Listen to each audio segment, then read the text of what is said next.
ஆட்டு பண்ணையில அதிகமான லாபம் இருக்கான்னு கேட்டா, 100% அதிகமான லாபம் இருக்கு. அதாவது இப்போ வந்து நீங்க வந்து ஒரு 10 செம்பறி ஆடு வந்து வாங்குறீங்க அப்பன்னா, அந்த 10 செம்பறி ஆடுமே வந்து ஒரு ஆடு வந்து 10,000 கால்குலேட் பண்ணோம் அப்புட்ன்னா, அந்த 10,000த்துல வந்து 10 ஆடு வாங்கலாம். மொத்தமா கால்குலேட் பண்ணோம் அப்புட்ன்னா ரூ. 1,00,000 ஆகுது.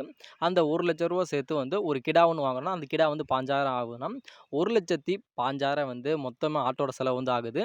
அது இல்லாம வந்து நீங்க வந்து ஆட்டு பண்ணை ஸ்டார்ட் பண்றீங்க அப்புட்ன்னா, வெளியாட்கள் யாரையுமே வந்து வேலைக்கு வைக்காம, நீங்களே வந்து உங்க ஃபேமிலியா வந்து நீங்க வந்து ரன் பண்ணீங்க அப்புட்ன்னா, கண்டிப்பா வந்து அந்த வெளியாட்கள் குடுக்குற அந்த ஒரு பணம் அப்படிங்கிறது வந்து கம்மியாகும். அது இல்லாம உங்களோட சொந்த இடத்துல வந்து நீங்க வந்து விவசாயம் பண்றீங்க. அது இல்லாம இப்ப சொந்தமான நிலம் இருக்கு. அதுல வந்து நீங்க வந்து கொட்டகை வச்சு ஆட வந்து பராமரிக்கன்னா, அது கொட்டகை செலவானது வந்து ரொம்ப ரொம்ப மிச்சமாகுங்கிறப்ப, எல்லாமே வந்து உங்களுக்கு வந்து மிச்சம் தான். அது இல்லாம வந்து இந்த 10 செம்பறி ஆடுமே வந்து 10 குட்டி போடுது அப்படிங்கிறப்ப, இல்ல 20 குட்டிய வந்து நீங்க போடுது அப்படிங்கிறப்ப, அந்த 20 குட்டியில வந்து 10 அதாவது 5 குட்டிய வந்து நீங்க வந்து கழிச்சிட்டீங்க அப்படின்னா, மிச்சம் இருக்குது 5 குட்டி. அந்த 5 குட்டியில வந்து ஒரு ரூ. 8,000 அப்படின்னு சொல்லி கால்குலேட் பண்ணீங்க அப்படின்னா, 15க்கு வந்து மொத்தமா வந்து 1,20,000 வந்து ஆகுது.